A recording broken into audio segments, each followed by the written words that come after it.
Vous savez, nous sommes à l'aube de la nouvelle année 2018. Nous venons de traverser une année difficile. L'année 2017 a été une année meurtrière. Nous avons dû faire face à l'adversité, à l'opposition, épreuve sur épreuve. Mais devant toutes ces épreuves, Dieu nous a libérés. Dieu a permis que nous puissions traverser cette nouvelle année de traverser l'année 2017 et d'entrer dans la nouvelle année 2018 avec lui. Amen. Vous savez, lorsque Jésus-Christ était ressuscité, il y avait une femme qui était témoin de sa résurrection. Et cette femme a dit, il est vivant. Et nous allons exprimer cette joie-là. Nous allons nous glorifier pour cette résurrection. Je laisse la chorale plutôt. Il est vivant. Amen. Amen. Il est vivant, Jésus, il est vivant. Il est vivant, il est vivant. Jésus, il est vivant. Alléluia, alléluia. Jésus, il est vivant. Alléluia, alléluia. Il est vivant, Jésus, il est vivant. Il est vivant, il est vivant. Il est vivant, alléluia, alléluia. Jésus, il est vivant. Alléluia, acclamons-le, Jésus, acclamons-le, Jésus, acclamons Jésus, alléluia, acclamons Jésus, oh alléluia, tout va changer, je dis tout va changer. Tout va changer, je dis tout va changer, oh alléluia, oh tout va changer, oh alléluia, alléluia, alléluia, alléluia,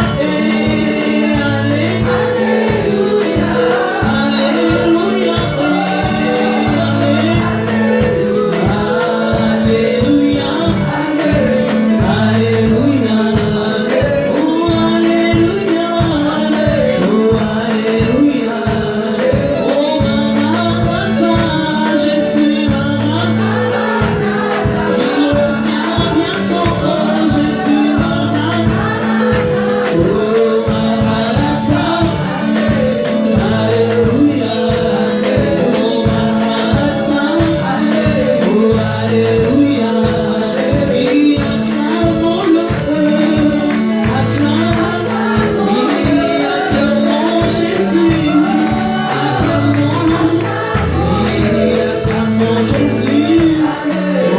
alléluia, acclamons Jésus, oh alléluia. Amen, amen. Acclamons le Seigneur. Il est vivant. Il est ressuscité. Il est vivant. Il est ressuscité. Qui? Jésus. Qui? Jésus. Acclamons le Seigneur. Nous avons chanté, il est vivant. Il est ressuscité. Il est sorti du tombeau, libre et vainqueur. Et tout genou fléchira devant lui. Amen. Tout genou fléchira devant lui. Amen. Bien-aimés, nous sommes le deuxième dimanche du premier mois de l'année. Amen. Nous sommes le premier mois de l'année. Mais ce premier mois a une signification aussi biblique. Amen. Peut-être que vous ne le savez pas. Vous allez le lire dans le livre d'Exode 12, 2. Et vous avez bien fait d'être là en ce premier dimanche, deuxième dimanche du mois, ce premier mois de l'année. Alors je lis pour vous. Exode 12, 2. Vous comprendrez la signification de ce mois. Ce mois sera pour vous en tête des autres mois.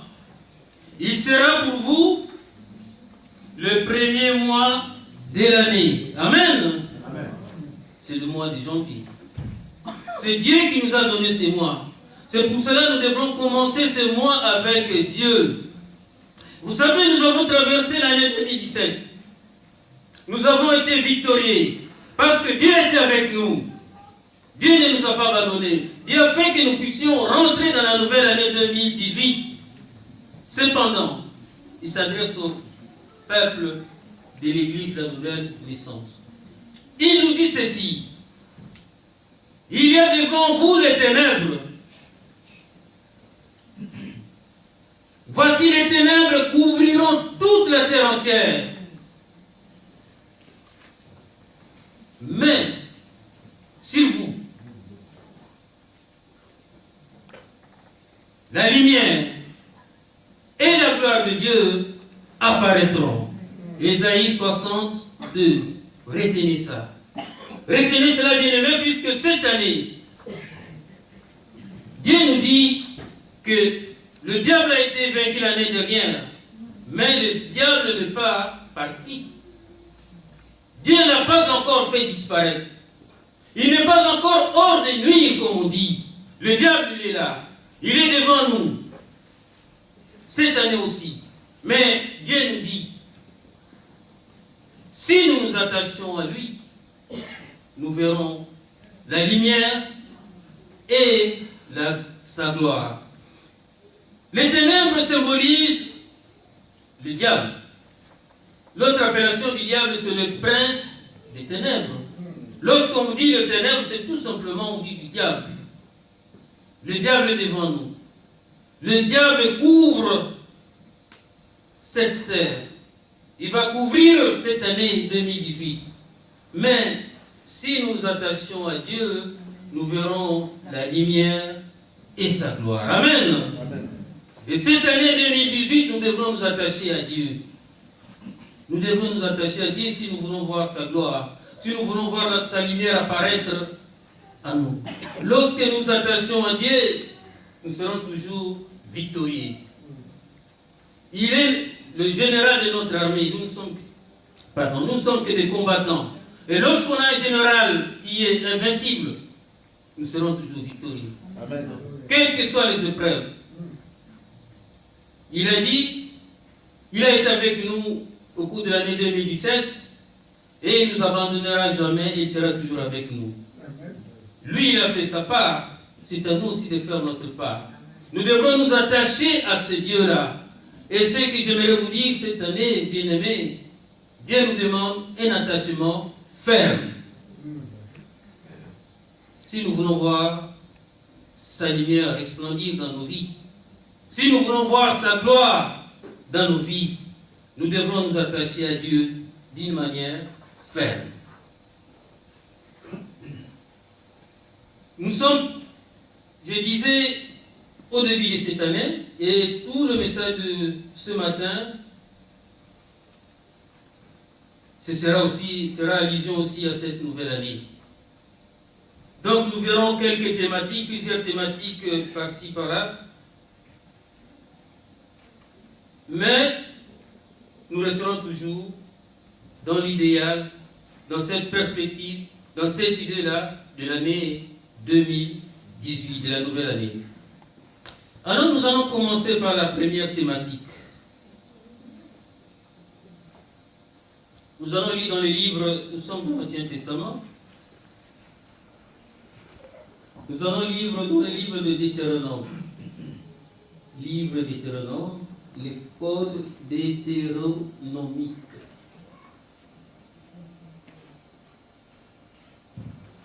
Alors, je vais vous dire.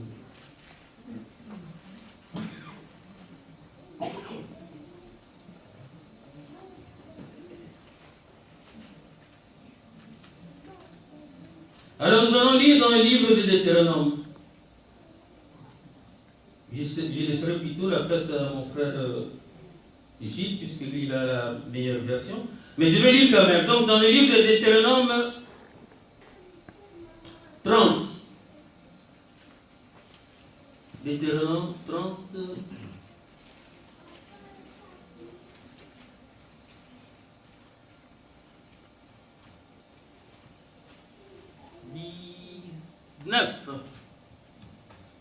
Deutéronome 30, 19. Vous savez, la vie chrétienne, c'est une vie de principe. La vie chrétienne, c'est une vie de choix. Si vous êtes là ce matin parce que vous avez fait un choix, vous avez tout abandonné, vous avez laissé tous les loisirs, toutes les distractions, mais vous avez choisi d'être là ce matin dans la présence de Dieu. Amen. Amen. Parce que vous avez choisi d'être enfant de Dieu. Parce que vous avez choisi d'être chrétien. Amen. Alors nous allons lire la parole de Dieu. Dans ma version, je te propose la vie ou la mort, la bénédiction ou la malédiction. Choisis donc la vie pour que toi et ta postérité vous viviez. Amen. Amen. Alors la vie chrétienne, je disais que c'est un choix. Si vous êtes là ce matin parce que vous avez choisi d'être enfant de Dieu, vous avez choisi de servir Dieu, vous avez choisi d'adorer Dieu, c'est pour cela que vous avez fait le choix d'abandonner votre lit pour venir à la rencontre de votre Créateur. Amen. Vous avez choix de vivre dans la sanctification. Vous avez choix de marcher avec Jésus-Christ. Vous avez fait le choix de suivre Jésus-Christ. La Bible dira, c'est lui qui me suit. C'est Jésus-Christ qui disait, c'est lui qui a choisi de me suivre. Donc il a choisi aussi de porter sa croix. C'est lui qui a choisi Jésus-Christ. Il a choisi d'être persécuté. C'est lui qui a choisi cette vie que nous menons. C'est-à-dire, c'est lui qui a choisi Jésus-Christ. Il a choisi de refuser le monde. La vie chrétienne, c'est une vie de choix. Nous avons choisi la vie, c'est pour cela que nous sommes ici. Ceux qui ont choisi la mort sont restés à la maison. Ceux qui ont choisi la mort ne sont pas avec nous. Parce que c'est lui qui a choisi Jésus-Christ. La Bible dit que Jésus-Christ est la vie. Si tu as choisi Jésus-Christ, c'est que tu as choisi la vie. La vie chrétienne, c'est une vie de choix. Et ce choix-là nous demande du sacrifice. Ce que tu as choisi, c'est ce que tu es. Tu as choisi d'être chrétien, tu es chrétien. Tu as choisi de vivre la vie de la sanctification, tu acceptes la persécution. Ta famille va te persécuter. Tes collègues de service vont te persécuter. Ton entourage va te persécuter. Nous avons fait ces choix-là. Et nous l'assumons clairement. Nous l'assumons ces choix que nous avons faits. C'est un choix difficile, c'est un choix douloureux, mais nous voulons souffrir pour Jésus-Christ. Nous avons choisi la vie en abondance. Mais cette vie-là nous demande des sacrifices. Et nous l'assumons clairement. La vie chrétienne, c'est une vie de principe. C'est une vie de choix. C'est un engagement. C'est un engagement bien-aimé. Et Dieu, dans tout cela, il est là avec nous. Il sait ce que nous subissons comme persécution. Il sait ce que nous subissons comme adversité. Il sait ce que nous subissons comme opposition. Mais il a dit, je serai avec vous jusqu'à la fin des temps. Bien-aimés, ne parcourons pas des regards inquiets. Ne nous inquiétons de rien. Ne nous inquiétons de rien. Parce qu'il a dit, je serai avec vous jusqu'à la fin des temps. Même si vous marchez dans l'ombre de la mort, mais je serai avec toi. Aucun mal ne vous surviendra, ne vous arrivera, parce qu'il est avec nous. Alors je disais que nous allons voir quelques thématiques.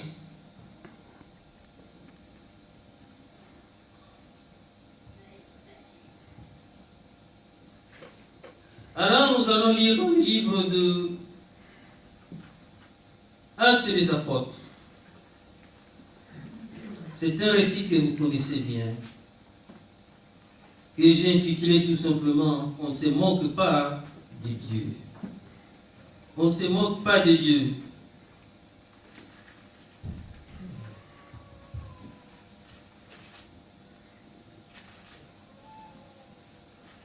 Actes des Apôtres 4. J'aimerais que le frère Dieu lise dans sa version.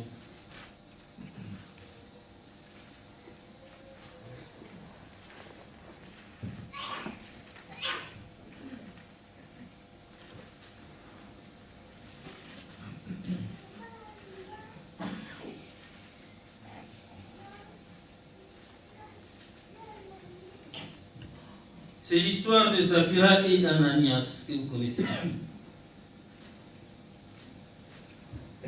On ne se moque pas de Dieu, bien-aimé. Dieu n'est pas n'importe qui. Actes des Apôtres 5. Alors je vais dire le petit verset. Un certain Ananias, d'accord avec Saphira, sa femme, vendit une propriété. Il détourna une partie du prix de connivence avec sa femme, et apportant le reste, il le déposa aux pieds des apôtres. Ananias lui dit Pierre, pourquoi Satan a-t-il rempli ton cœur que tu montes à l'Esprit Saint et que tu détournes une partie du prix de champ? Quand tu avais ton bien, n'était-il pas libre de le garder? Et quand il a vendu, ne pouvait-il pas disposer du prix à ton gré? Comment donc cette décision a-t-elle pu naître dans ton cœur? N'est-ce pas à des hommes que tu as menti, mais à Dieu? En entendant ces paroles, Ananias tomba et expira. Et il en sera de même aussi pour Saphira. C'est un message profond. Vous avez vu comment est-ce que les deux sont morts à l'instantané. Frère, je lis un peu dans ta version. Vous comprendrez pourquoi je mets l'intérêt à ce texte-là. On ne se moque pas de Dieu. Je lis au nom de notre Seigneur Jésus. Amen. Mais un homme nommé Ananias avec Saphira, sa femme, vendit une propriété et retint une partie du prix. Sa femme, le sachant, puis il apporta le reste et le déposa aux pieds des apôtres. Pierre lui dit, Ananias, pourquoi Satan a-t-il rempli ton cœur au point que tu montes au Saint-Esprit et que tu aies retenu une partie du prix du champ? S'il n'eût pas été vendu, ne te restait-il pas, et après qu'il a été vendu, le prix n'était-il pas à ta disposition? Comment as-tu pu mettre en ton cœur un pareil dessein? Ce n'est pas à des hommes que tu as menti, mais à Dieu. Ananias, entendu ces paroles, tomba et expira. Une grande crainte saisit tous les auditeurs. Les jeunes gens s'étant levés, l'enveloppèrent, l'emportèrent et l'ensevelirent. Environ 3 heures plus tard, sa femme entra sans savoir ce qui était arrivé. Pierre lui adressa la parole. « Dis-moi, est-ce à un tel prix que vous avez vendu le champ? » « Oui, répondit-elle, c'est à ce prix-là. » Alors Pierre lui dit, « Comment vous êtes-vous accordés pour tenter l'Esprit du Seigneur? Voici ceux qui ont enseveli ton mari sont à la porte et ils t'emporteront. Au même instant, elle tomba aux pieds de l'apôtre et expira. Les jeunes gens, étant entrés, la trouvèrent morte. Ils l'emportèrent et l'ensevelirent auprès de son mari. Une grande crainte s'empara de toute l'assemblée et de tous ceux qui apprirent ces choses. On va s'arrêter. Amen. Bien-aimés, on parle de l'amour de Dieu, mais on oublie aussi la colère de Dieu. On oublie aussi la punition de Dieu. Vous savez, Dieu, il est bon, il est miséricordieux, il est compatissant. Vous pouvez dire tout ce que vous voulez de Dieu, de bon, de meilleur. Mais Dieu aussi sait sévir. Dieu sait sévir. Dieu n'acquitte pas les coupables. L'amour de Dieu ne dispense pas de la punition de Dieu. Zaphira et Ananias, ils ont menti non seulement à l'homme, mais ils ont menti au Saint-Esprit. La Bible nous dit que ce péché-là ne nous sera jamais pardonné. Ils se sont rendus coupables de pécher contre le Saint-Esprit. Et pourtant, les deux, ils étaient des serviteurs de Dieu comme vous et moi. Ils connaissaient la parole de Dieu. Mais en eux, il n'y avait ni vérité, ni crainte de l'Éternel. Vous savez, c'est ce qui nous arrive souvent, nous les enfants de Dieu. Nous sommes tous enfants de Dieu. Nous venons à l'église, nous venons le mardi, nous venons. Mais nous ne faisons pas ce que Dieu nous ordonne. Pourquoi l'appelons Seigneur? La Bible dit, pourquoi m'appeler Seigneur, Seigneur, et ne faites-vous pas ce que moi je vous ordonne? Ce que moi je vous demande. Ananias, ils ont vendu leur propriété, là on arrive au niveau de promesses ou de vœux. Et ils ont fait un vœu à Dieu et dit, dès que nous allons vendre tous nos biens, nous vous donnerons la totalité de nos... Pardon, excusez-moi. Lorsque nous vendrons tous nos biens, nous vous donnerons la totalité de nos biens. Dieu, vous savez, ne nous demande pas notre argent. Il n'en a pas besoin. Mais ce que Dieu nous demande, c'est notre cœur. Dieu n'a pas besoin de cet argent que nous lui offrons. Mais il a besoin de notre cœur. Souvent, nous croyons que Dieu a besoin de notre argent. Non. Dieu a besoin de notre cœur. Ils se sont rendus coupables contre le Saint-Esprit. On ne se moque pas de Dieu.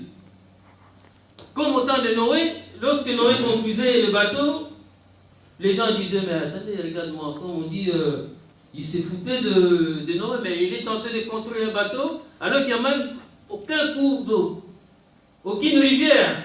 Mais qu'est-ce qu'il va se faire? Les gens se foutaient de lui. Ah, excusez-moi, merci mon frère. Donc, c'est un peu ça. On ne se moque pas de Dieu. On ne se moque pas de Dieu. Dieu n'est pas un homme. Là, on a vu qu'on peut tromper le pasteur, mais on ne peut pas tromper Dieu. On ne peut pas tromper Dieu. C'est souvent ce que nous faisons des choses dans les ténèbres, dans l'obscurité, parce que le pasteur n'est pas là, parce que les frères ne sont pas, on ne me verra pas, personne ne me verra. On a peur des hommes au lieu d'avoir peur de Dieu. Et là, nous avons vu la colère de Dieu.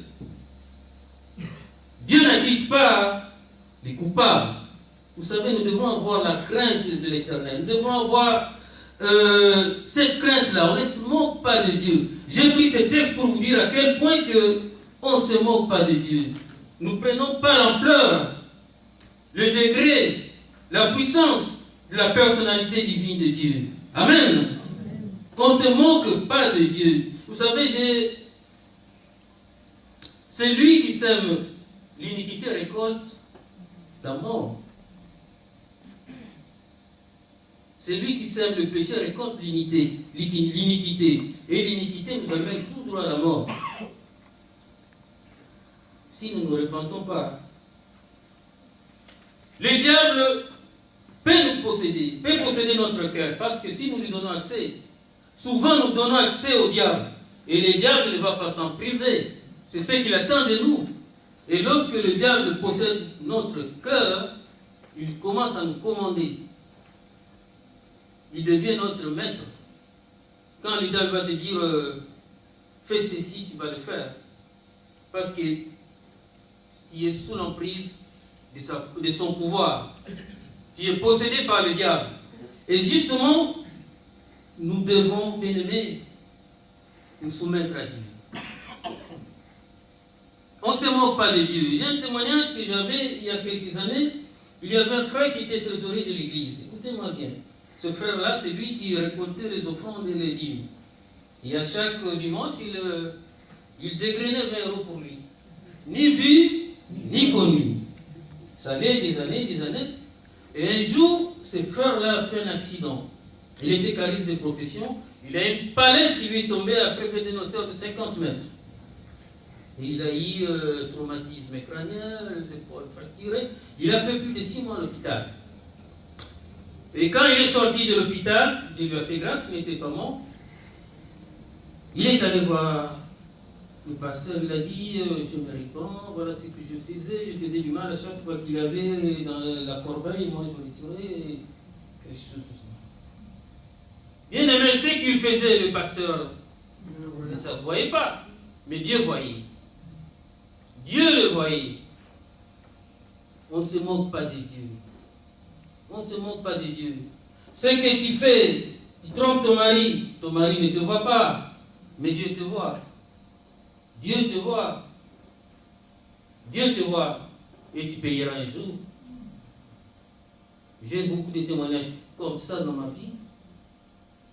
Dernièrement, c'était une sœur qui trompait son mari, mais lorsqu'elle est allée chercher son enfant à l'école, elle a sorti le corps, elle s'est fait renverser par un vélo. Et un vélo, mais là il y a des fractures partout. Et elle est partie aux urgences, dès qu'elle est sortie, elle n'est plus revenue dans sa maison parce qu'elle trompait son mari. Elle a dit, c'est maintenant, bien-aimé, l'heure de vous repentir. On ne se moque pas de Dieu. Tu dis que Dieu ne me voit pas. Le pasteur ne me voit pas. Les anciens ne me voient pas, mais Dieu te voit. Dieu te voit. Devant Dieu, tout est nu. Rien n'est caché devant Dieu. On ne se moque pas de Dieu, bien-aimé. On ne se moque pas de Dieu. Amen. On ne se moque pas de Dieu. Zaphira et son épouse, et Ananias, étaient des serviteurs de Dieu. Et lorsque nous sommes des serviteurs de Dieu, nous ne devons pas pratiquer les choses mauvaises du monde. Ils ont menti. Les mensonges, c'est l'une des choses que Dieu a en horreur. Ces choses sont 7. Il y a l'orgueil, il y a l'impudicité, il y a la cupidité, il y a l'adultère, il y a toutes ces choses-là, Dieu en a en horreur. Dieu déteste ces choses-là. Lorsque nous faisons ces choses-là, nous sommes en abomination avec Dieu. Et lorsque nous faisons cela, nous ne sommes plus, l'Esprit de Dieu n'est plus avec nous. C'est le diable qui nous a possédés. Nous appartenons maintenant au diable. Notre âme appartient maintenant au diable. Bien que chrétiens, vous savez, le mal nous poursuit partout. Nous devons refuser le péché. Que le péché n'habite pas en nous. Nous avons fait une alliance avec Dieu. Nous devons préserver cette alliance-là. Que rien au monde ne vous incite, ne vous pousse à rompre ton alliance avec Dieu. Cette alliance-là, elle est salutaire. Amen. Lorsqu'on fait un vœu à Dieu, la Bible dit, nous devrons nous empresser à l'accomplir. Nous devons nous empresser à l'accomplir. Ananias et Saphira, ils ont fait un vœu à Dieu de lui donner tous les fruits de la récolte, de leur propriété. Tout ce qu'ils auront vendu, reçu en vendant leur propriété. Mais ils ont menti à Dieu. On ne se moque pas de Dieu. Hein. On ne se moque pas de Dieu, bien-aimé. Vous savez, il y a des gens, il n'a pas l'argent, ça arrive. Mais ne venez pas avec une envie de faire comme ça. Pour que les gens te voient que tu as fait ton défilé. On ne se moque pas de Dieu. On n'a pas affaire à un homme. On a affaire à Dieu. On a affaire à Dieu. On ne se moque pas de Dieu, bien-aimé. Alors, lorsqu'on fait un vœu à Dieu, on ne doit pas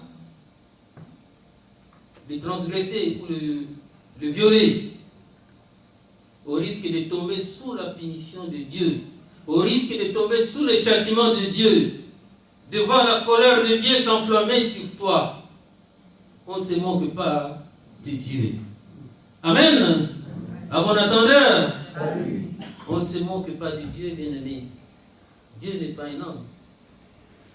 Alors, la deuxième thématique que nous allons voir,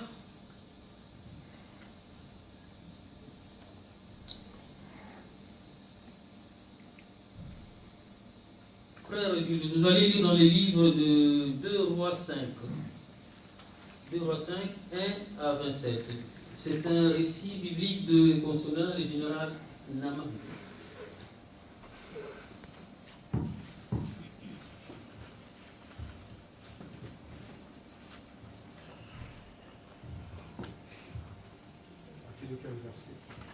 Vous commencez à partir du début. 2 Rois 5, oui. Naaman, chef de l'armée du roi de Syrie, jouissait de la faveur de son maître et d'une grande considération, car c'était par lui que l'Éternel avait délivré les Syriens. Mais cet homme fort et vaillant était lépreux.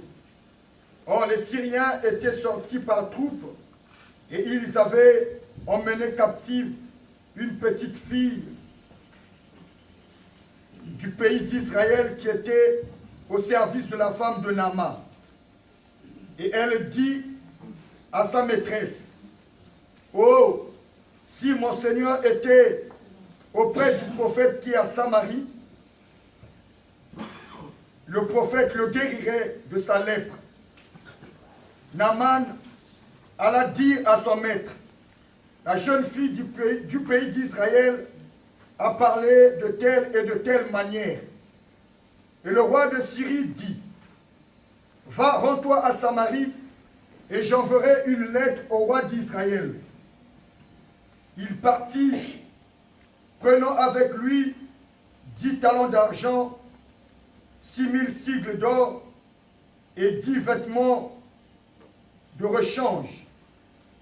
Il porta au roi d'Israël la lettre où il était dit maintenant, quand cette lettre te sera parvenue, tu sauras que je t'envoie Naaman, mon serviteur, afin que tu le guérisses de sa lèpre.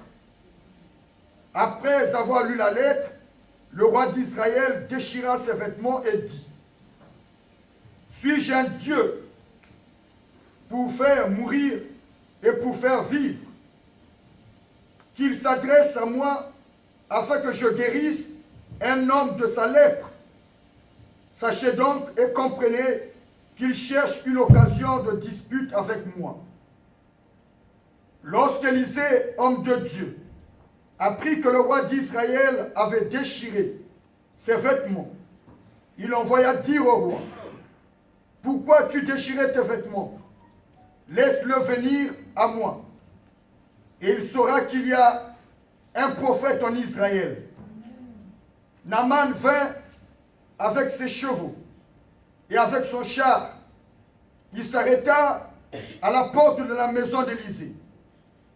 Élisée lui fit dire par un messager, « Va et lave-toi 7 fois dans le Jourdain. Ta chair redeviendra saine et tu seras pur. » Naaman fut irrité et il s'en alla en disant, « Voici, je me disais, il sortirait vers moi, il se présentera lui-même et invoquera le nom de l'Éternel est son Dieu. Il agitera sa main sur la place et guérira le lépreux. Les fleuves de Damas, l'Abana et le Parpa ne valent-ils pas mieux que toutes les eaux d'Israël?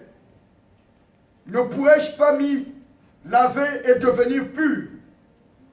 Et ils sont retournés et partaient avec fureur.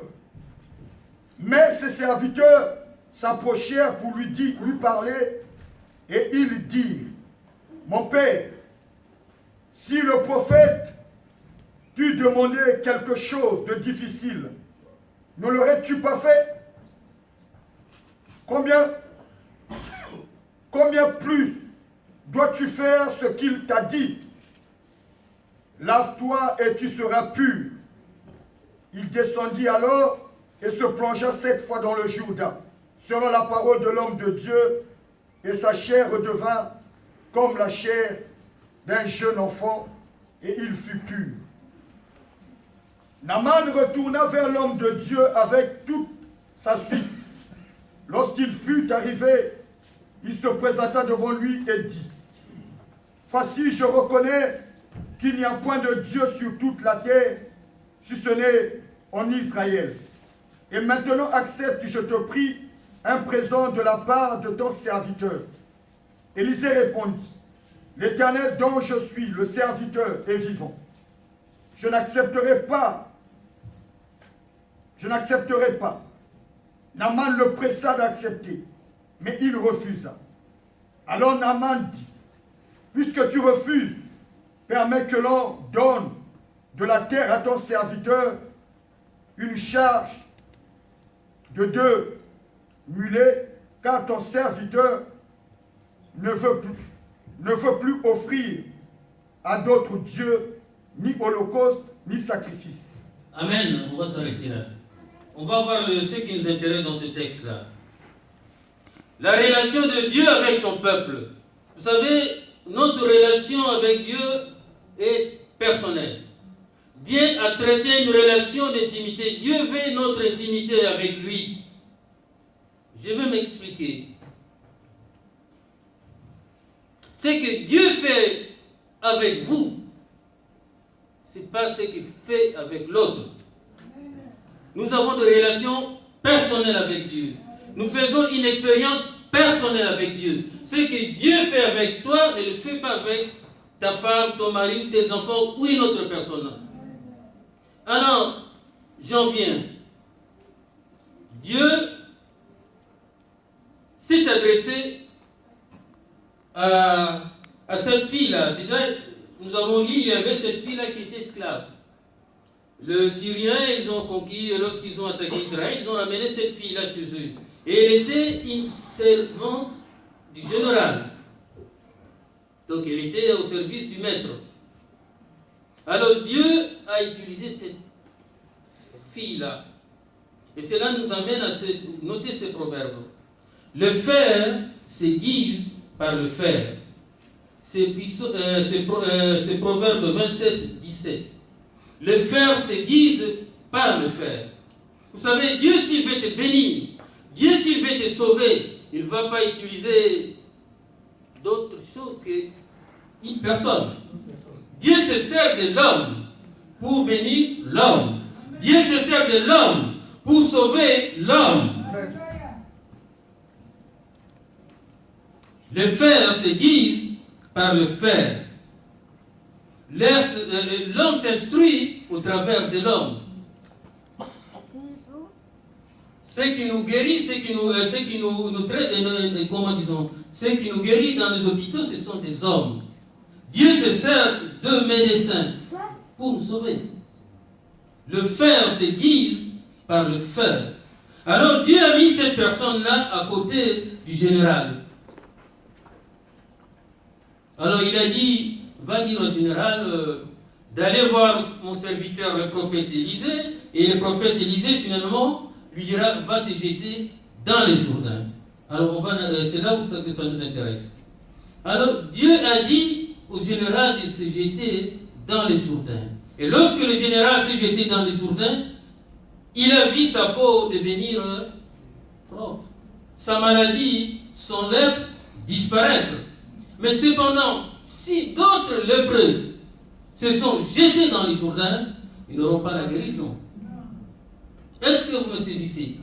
Est-ce que je parle à quelqu'un? Si d'autres lépreux se jetaient dans le Jourdain, dans ce même Jourdain, ils ne seront pas guéris. Parce que la volonté de Dieu n'y était pas. Dieu ne s'est pas adressé à tous les lépreux. Dieu ne s'adresse pas à la foule. Hein. On a vu l'aveugle Bartimée, on a vu l'important qui était dans la piscine. Il y avait beaucoup de malades. Mais Dieu s'est adressé individuellement à quelqu'un.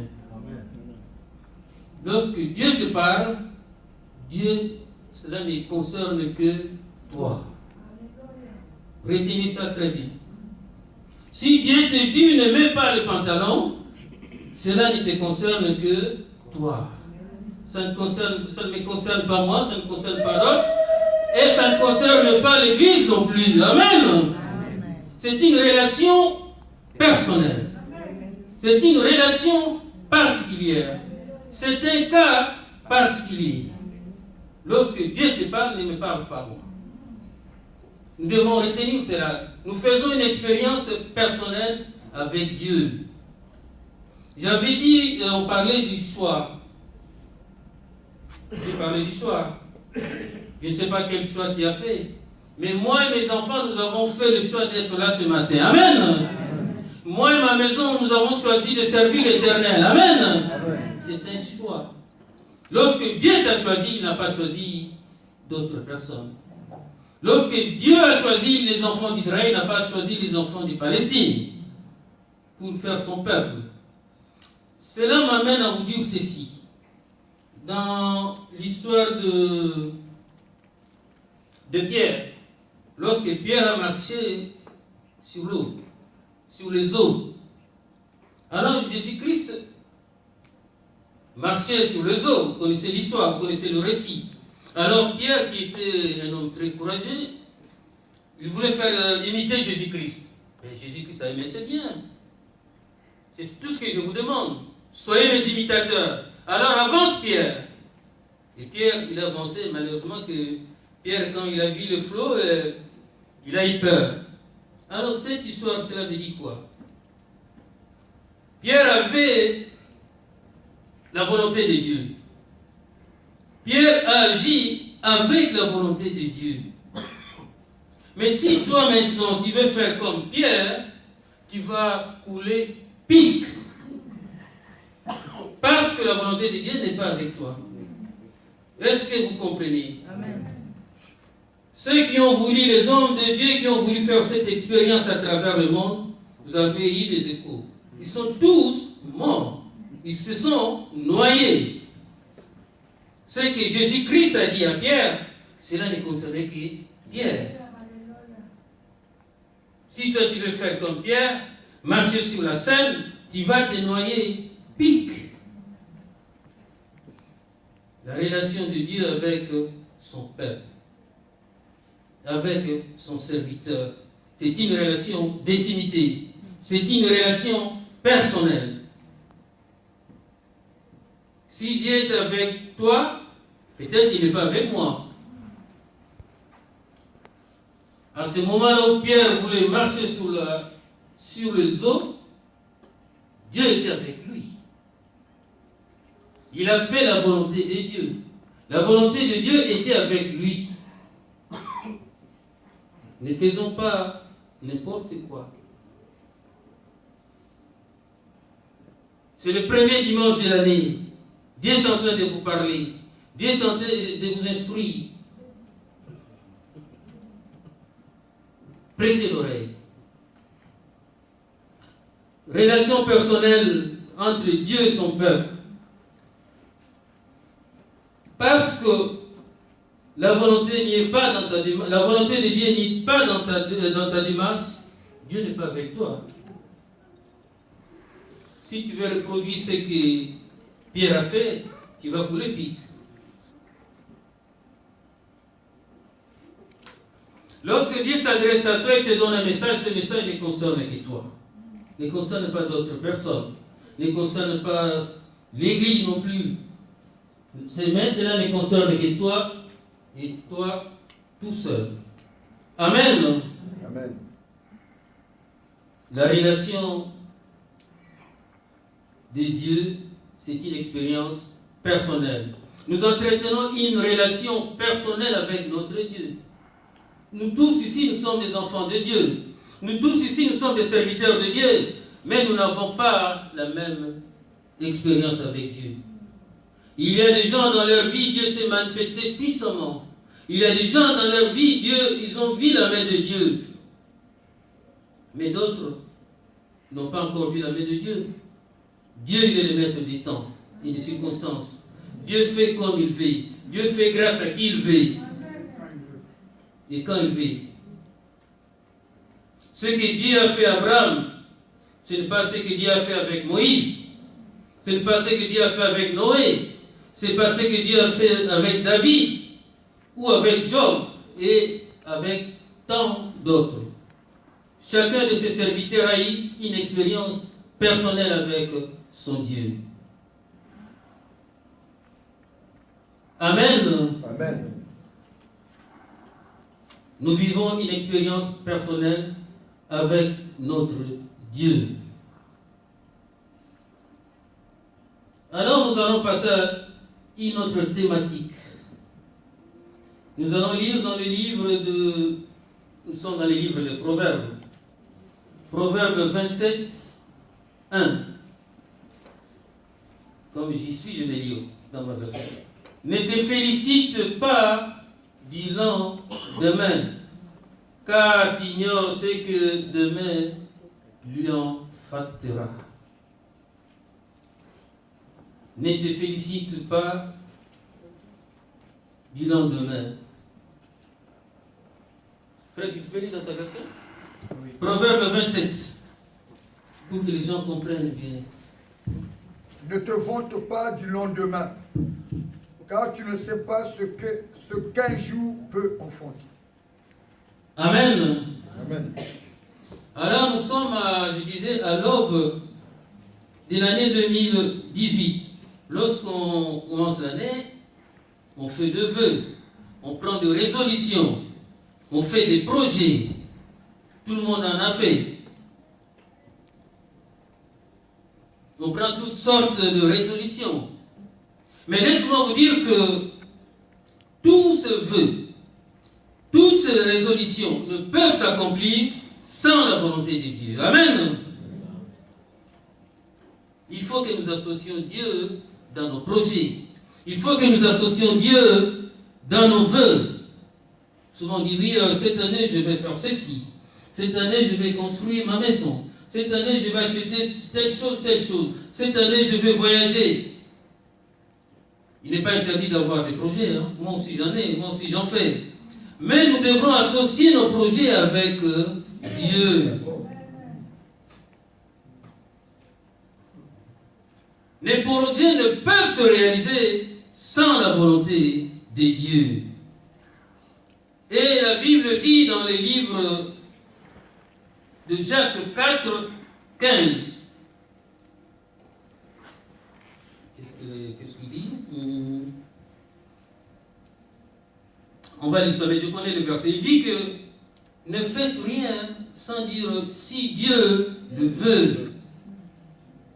Je reste ici si Dieu le veut. Je viendrai demain si Dieu le veut. Je viendrai te voir si Dieu le veut. Toujours il faut dire si Dieu le veut. Nous ne sommes pas maîtres de notre destinée. Nous ne sommes pas maîtres du lendemain. Dis, mais oui, il a dit qu'il viendra. Oui, je viendrai demain. Mais il peut arriver que demain, tu n'y arriveras pas.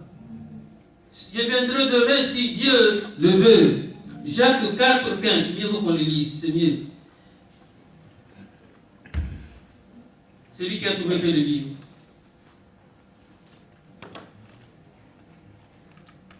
Vous devriez dire, au contraire, si Dieu le veut, nous vivons et nous ferons ceci ou cela. Amen. Amen si Dieu le veut. Je vais vous donner un témoignage. J'ai un ami, cet ami, il a eu un pactole. Donc, il était licencié il y a quelques années. Il était licencié. Il a eu ce qu'on appelle un licenciement abusif. Alors, il est passé au prud'homme et tout ça, et puis on lui a donné plus de 30 000 euros. Bon, gloire à Dieu. Il est allé investir, il est allé construire sa maison au pays blanc. Alors, s'il est revenu, là, la maison est en train de construire sa maison, et cet ami-là, il s'est déplacé toujours maintenant le téléphone, le smartphone. Hein. Il dit, s'il te voit, il dit, tu sais, mais il faut construire. Hein. Regarde ma maison, j'ai construit ma maison. Ça commence là, jusque-là, jusque-là. Chaque fois qu'il croise quelqu'un, regarde, je construis. À tel point que les gens se sont demandé ce qu'il a construit comme une maison. Puisque chaque fois qu'il rencontre quelqu'un, j'ai construit ma maison, il est là. Oh, maintenant c'est à la hauteur de. Bientôt ça sera ma maison principale et tout ça. Gloire à Dieu. Mais il a dit bientôt, il allait tous les ans voir sa maison et jusqu'au mois, et dernièrement il est revenu. Regarde, ma maison, elle a atteint au niveau de l'étang, tout ça, bientôt. Moi je dis, ok, c'est bien. Et toi? Moi je dis, mais moi, ma maison, moi j'ai ma demeure au ciel. Au ciel, moi j'ai construit au ciel, là où il n'y a ni teigne, ni bruit. Et là, je ne serai pas locataire. Non plus. Alors c'était là, je suis entré dans l'évangélisation. Parce qu'il me parlait chaque fois, regarde, il faut construire, il faut bâtir et tout ça. Moi je dis, ok, moi j'ai ma maison, je l'ai bâtie dans le ciel. Ma demeure est dans le ciel, là où il n'y aurait ni oui, ni teigne. Alors, cet ami-là, il y a quelques années, il a été diagnostiqué pour une néphropathie sévère. Couramment, on dit ce qu'on appelle insuffisance rénale. Il est dialysé. Pour ceux qui savent, ceux qui connaissent cette maladie, c'est une maladie contraignante. Donc, il n'y a pas d'autre guérison, c'est la greffe. Donc là, il ne peut plus voyager. Ça fait presque 2 ans qu'il attend un greffon. Alors, dimanche, lorsque je l'ai rencontré, il dit, mais alors, où en est-on avec ta maison? Il a dit, mais tu vois, là déjà, je ne peux plus voyager. Je ne peux plus voyager puisqu'on m'a dit que c'est risqué.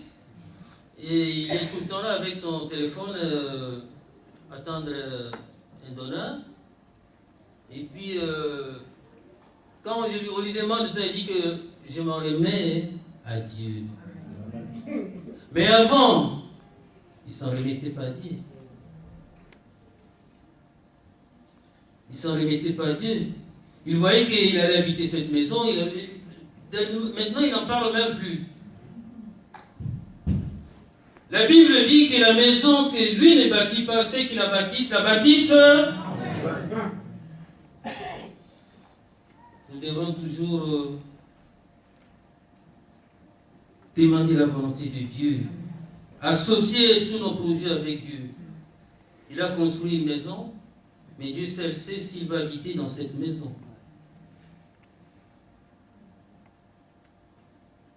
Et c'est pour cela chaque fois que tout ce que nous, si Dieu le veut, j'habiterai dans cette maison. Ne vous félicite pas du lendemain parce que vous ne savez pas ce qu'aujourd'hui peut enfanter.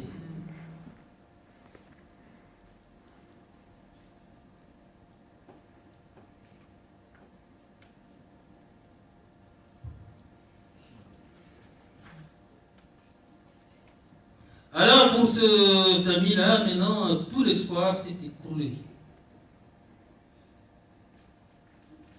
La maison que Dieu ne bâtit pas, c'est lui qui l'a bâti en vain. Nous devrons tout confier à Dieu, bien aimés. Nous ne sommes rien dans cette terre, sur cette terre. Sans moi, vous ne pouvez rien. Notre souffle de vie dépend de Dieu. Si nous avons traversé cette année parce que Dieu nous a fait grâce, combien sont morts dans nos familles, dans notre entourage, dans nos milieux, mais nous ne sommes pas mieux qu'eux, nous ne méritons pas mieux qu'eux, mais c'est par sa grâce que nous sommes là ce matin. Nous sommes limités et finis. Sans moi, vous ne pouvez rien. Sans Dieu, vous ne pouvez rien. Sans Christ, vous ne pouvez rien. Nous devons tout remettre entre la main de Dieu. Notre vie, notre santé, nos projets, notre travail, nos enfants, notre famille, notre assemblée.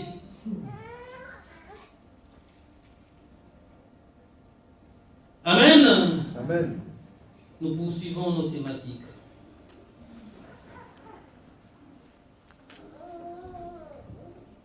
Sans moi, vous ne pouvez rien.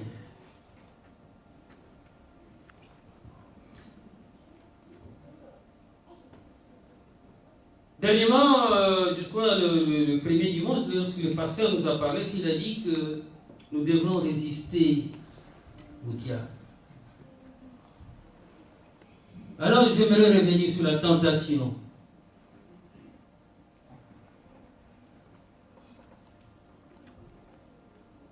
Nous sommes tentés. Dans ce monde, nous sommes tentés partout. Partout, nous avons la tentation, elle est là. La tentation, c'est le mal. La tentation nous incite à commettre le péché, à faire le mal. Et pour mieux comprendre ça, nous allons voir notre Dieu, notre Seigneur lui-même, il a été tenté. Mais il n'a pas succombé. Nous allons voir ça dans le livre de Matthieu 4. La tentation du Christ.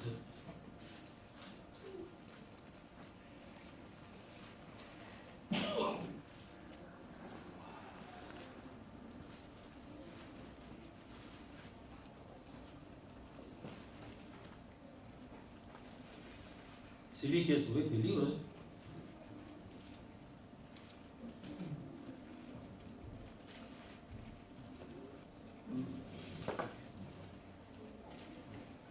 Alors Jésus fut amené par l'Esprit dans le désert pour être tenté par le diable. Après avoir jeûné 40 jours et 40 nuits, il eut faim. Le tentateur s'étant approché, lui dit, « Si tu es fils de Dieu, ordonne que ces pierres deviennent de pain. » Jésus répondit, « Il est écrit, l'homme ne vivra pas de pain seulement, mais de toute parole qui sort de la bouche de Dieu. »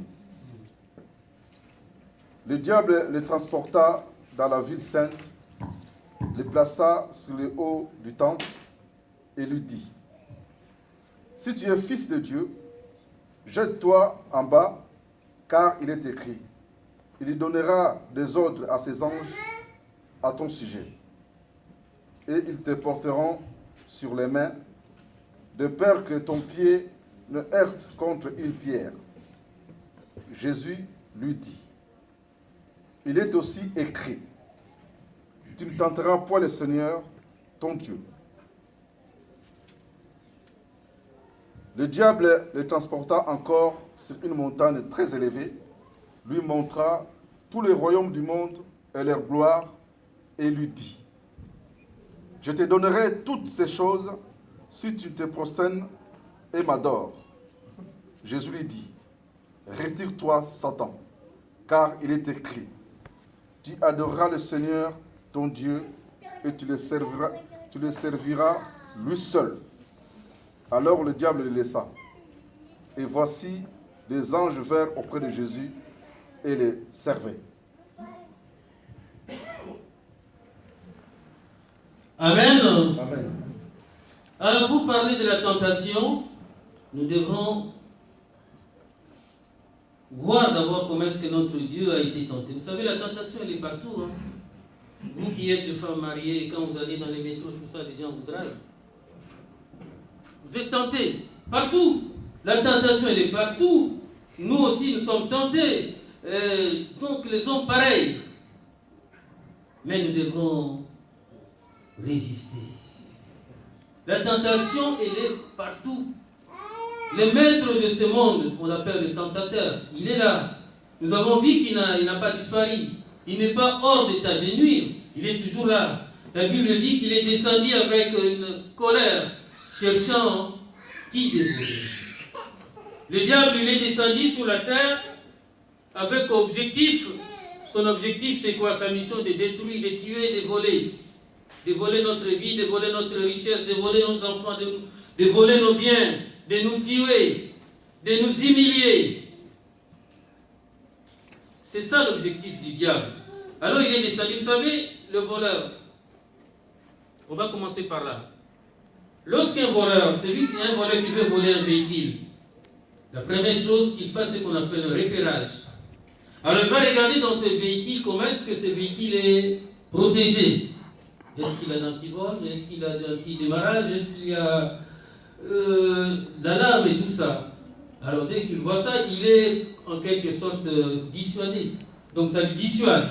Donc il continue son repérage, continue sa ronde. Alors il va regarder, il regarde celui-là, oh, celui-là il n'y a rien du tout. Alors donc c'est la proie facile. Amen. Amen. Alors le véhicule dans lequel il y a l'antidémarrage, l'alarme et tout cela, ce sont des hommes, des enfants de Dieu. Nous qui avons le Saint-Esprit en nous. Le Saint-Esprit habite en nous. Vous savez, le diable nous connaît. Hein? Ne vous en faites pas. Le diable nous connaît que nous-mêmes. Si vous croisez le diable, il verra que tu as le Saint-Esprit en toi. Il dit que celui-là, il a le Saint-Esprit, il ne va pas te toucher. Le diable nous connaît. Le diable nous connaît. Actuellement, les sorciers qui ne se gênent pas, s'il veut venir te manger ou venir t'envoûter, et qu'il voit qu'il a le Saint-Esprit de Dieu, il dit, celui-là, il est intouchable. Il est invulnérable. Il rentre le diable. Il rentre le sorcier. Mais comme il ne se gêne pas, demain matin, il viendra te voir. Il dit, mais toi, tu as quelque chose en toi. Est-ce que vous n'avez jamais entendu parler de ça? Il dirait que toi, tu es difficile, tu es un morceau dur. Hein? C'est pareil avec le voleur. Lorsque nous avons le Saint-Esprit en nous, le diable ne va pas nous toucher. C'est pour cela, bien-aimés, attachons-nous fermement à Dieu. Je n'ai pas entendu d'amen. Que Dieu te bénisse, la sœur. Nous avons besoin du Saint-Esprit, nous avons besoin de Dieu. Je vais vous donner un autre témoignage pour que ça puisse vous édifier. Il y avait une sœur que je connaissais à l'époque. Cette sœur-là, bon, avant, elle ne priait pas. Elle était comme ça, belle fille, tout ça, sans souci, tout ça. Bon, mais bonne viveuse et tout ça. Alors cette sœur-là, elle est centrafricaine. Elle a eu un enfant, et lorsque l'enfant a eu 6 ou 7 ans, il dit, comme d'habitude, nous qui sommes arrivés ici à un moment, les parents sont restés là-bas, il dit, je vais ramener l'enfant au pays pour le présenter à ses grands-parents. Elle est partie avec l'enfant. Et après, elle a présenté l'enfant à ses grands-parents, et puis, fini ses vacances, elle est rentrée. Quand elle est rentrée, quand il a mis ce pied dans sa maison, l'enfant est devenu autiste. L'enfant est devenu autiste. C'est pour cela, bien aimé, la Bible nous dit quand nous voyageons, nous devons voyager avec Dieu, avec le Saint-Esprit.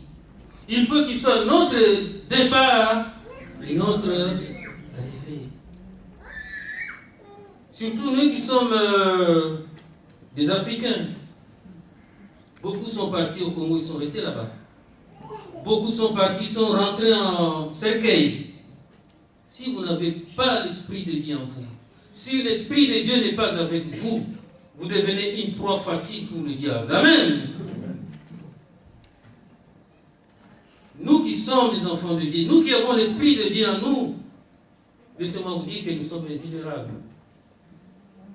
Le diable viendra nous tenter. Le diable viendra nous combattre. C'est comme les sportifs, n'est-ce pas? Ceux qui font des sports, des combats, tout ça. Vous voyez, il y a plusieurs rounds. Dans les premiers rounds, le diable te malmène, te fait tomber, tout ça. Mais à la fin, c'est toi qui as l'Esprit de Dieu qui vaincra. Amen. La victoire nous appartient. Nous sommes de vainqueurs par celui qui nous a appelés. Amen. Quelles que soient les situations, les épreuves, mais nous sortirons victorieux. Alors revenons à la tentation de Jésus-Christ. Jésus-Christ a été tenté sous 3 dimensions. La première dimension, c'est le corps. Sous la dimension, le corps. La deuxième dimension, c'est l'esprit. Et la troisième dimension, c'est l'âme. Alors, dans la première dimension, Jésus-Christ sortait d'un jeûne de 40 jours. Vous savez, déjà, nous qui faisons des jeûnes, lorsqu'on fait 3 jours sans manger, sans boire, le ventre commence à bouillonner, à ballonner, on commence à trembloter. Lui, il a fait 40 jours. Humainement, c'est pas facile. Je parle ici de Jésus-Christ dans sa vie terrestre, en tant qu'homme. Alors il était fatigué, et le diable le savait. Comme je dis que le sable, celui-là il est fatigué, celui-là il sort du jeûne, celui-là n'a pas faim, il doit avoir beaucoup faim. Alors il lui dit, mais si tu es fils de Dieu, retenez bien ce mot, fils de Dieu, puisqu'on y reviendra là-dessus, alors tu peux transformer ce pierre en pain. Alors que fit la réponse de Jésus-Christ?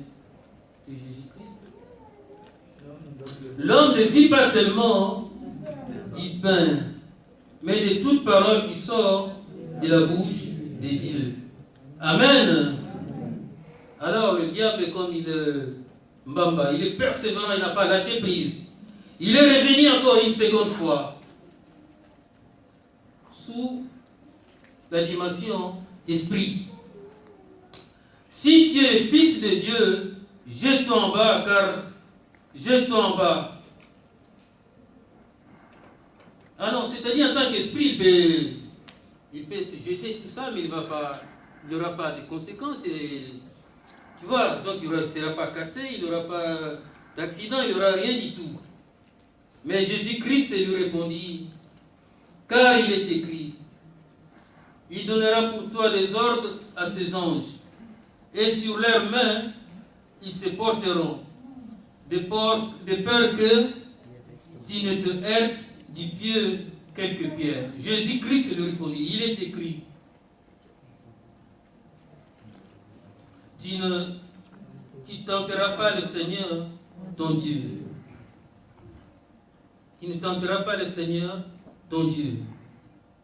De nouveau, le diable revient encore pour la 3e fois. Maintenant, sur la dimension âme. Alors, il le prend et il lui dit, il le met sur une très grande montagne et lui montre tout le royaume du monde avec leur gloire. Et il lui dit, tout cela, je te le donnerai si tu te prosternes, si tu me rends hommage, si tu me glorifies, si tu me rends gloire. Vous savez, tout ce que le diable cherche, c'est la gloire. C'est la gloire. C'est ce qui l'a poussé, l'orgueil. L'a poussé, il voulait avoir la gloire de Dieu. Il voulait qu'il soit adoré par Adam et Ève. Mais Dieu, la Bible nous dit, notre Dieu, c'est un Dieu jaloux. Il ne partage pas sa gloire avec qui que ce soit.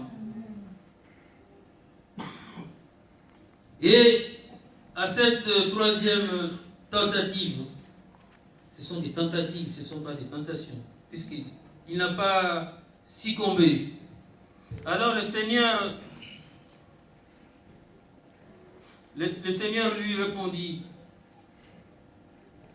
tu adoreras le Seigneur ton Dieu et à lui seul tu rendras un culte.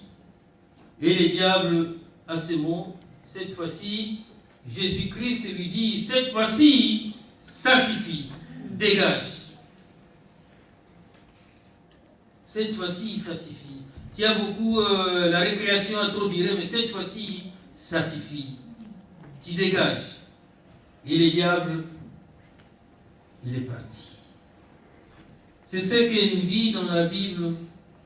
Résistez au diable et il fuira loin de nous. Jacques 4.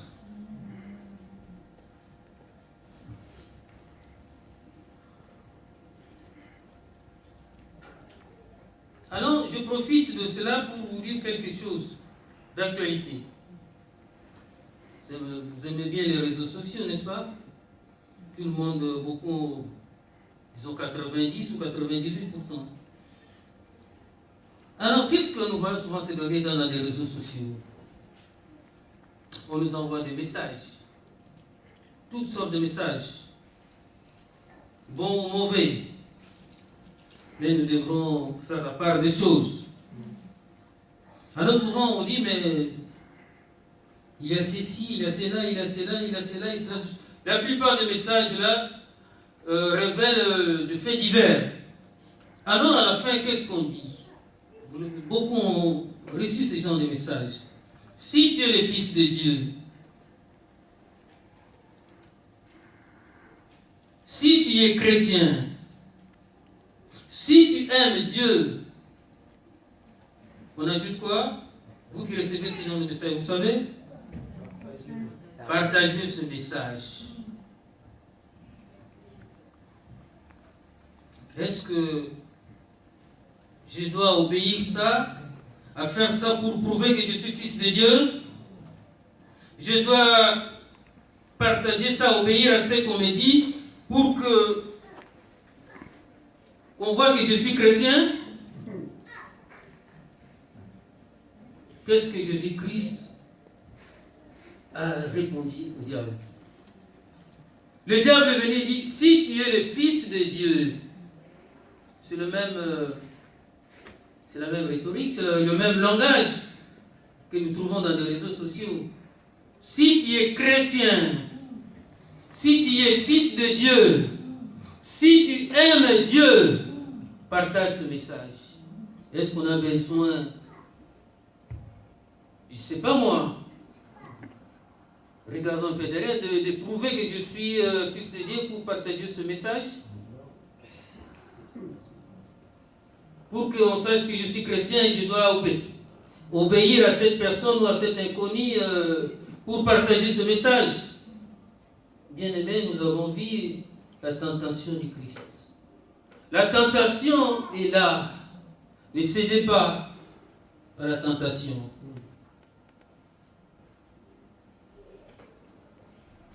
Ce n'est pas en transférant ou en partageant ou en envoyant autour de soi, autour de lui ce message, ce qui fera de toi un enfant de Dieu, ce qui fera de toi un chrétien.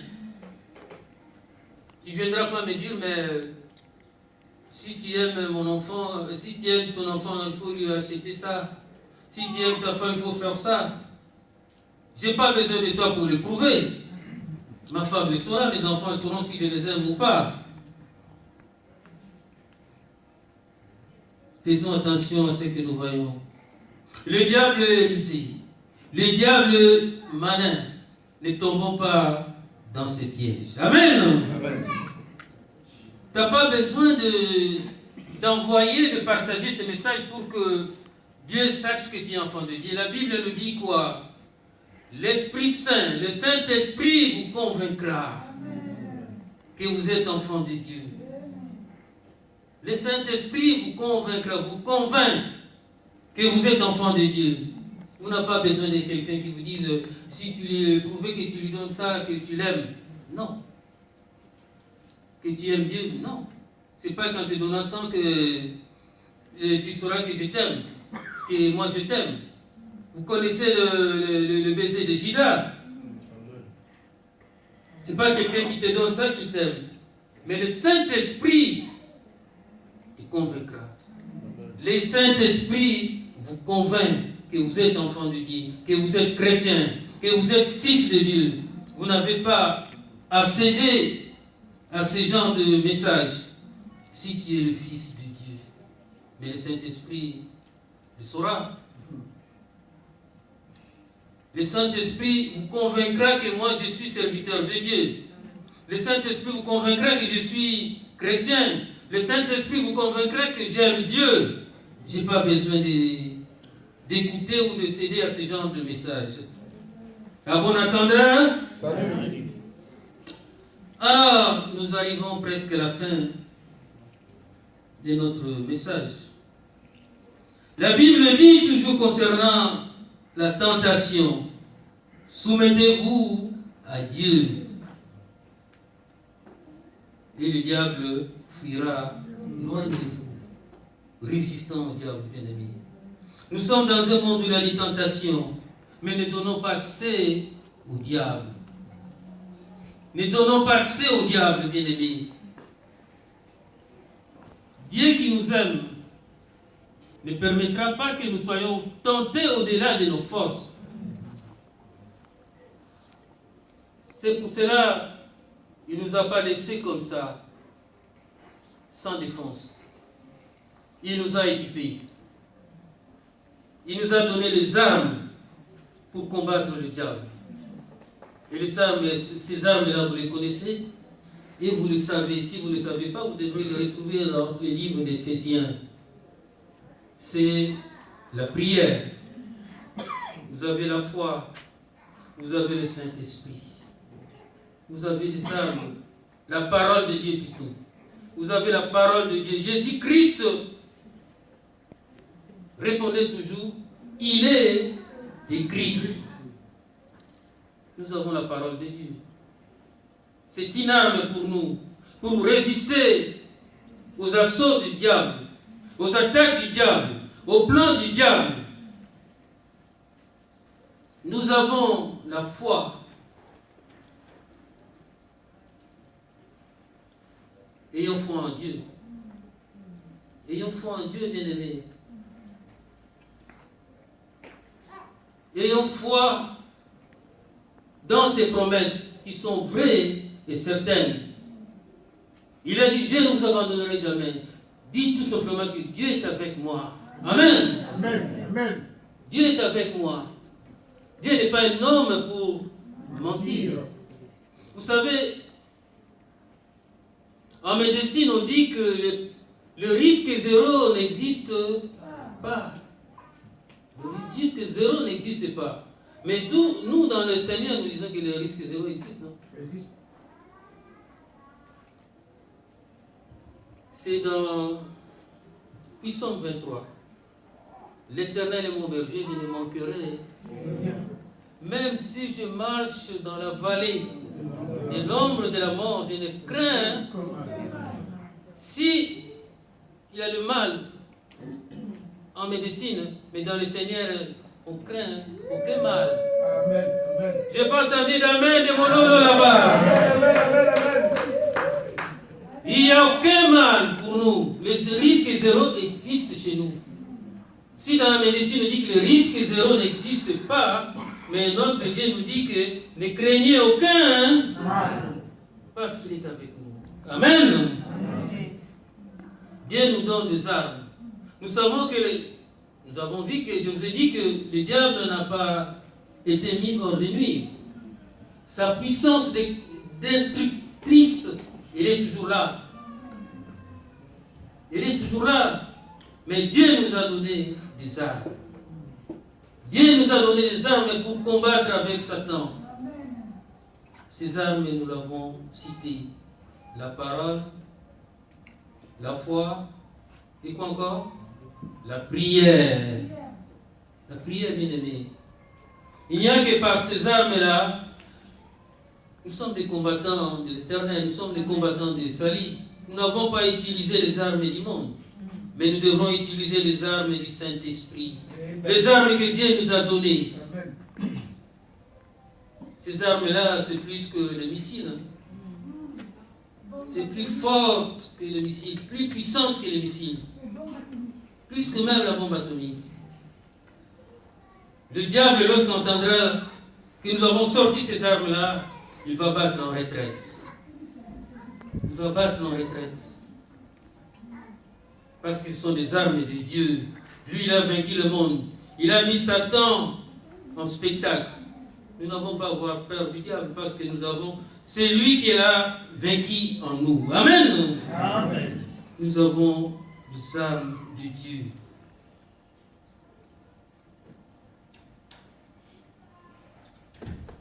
Dieu, il est fidèle dans ses promesses. Dieu ne permettra pas que nous soyons tentés au-delà de nos forces, bien-aimés.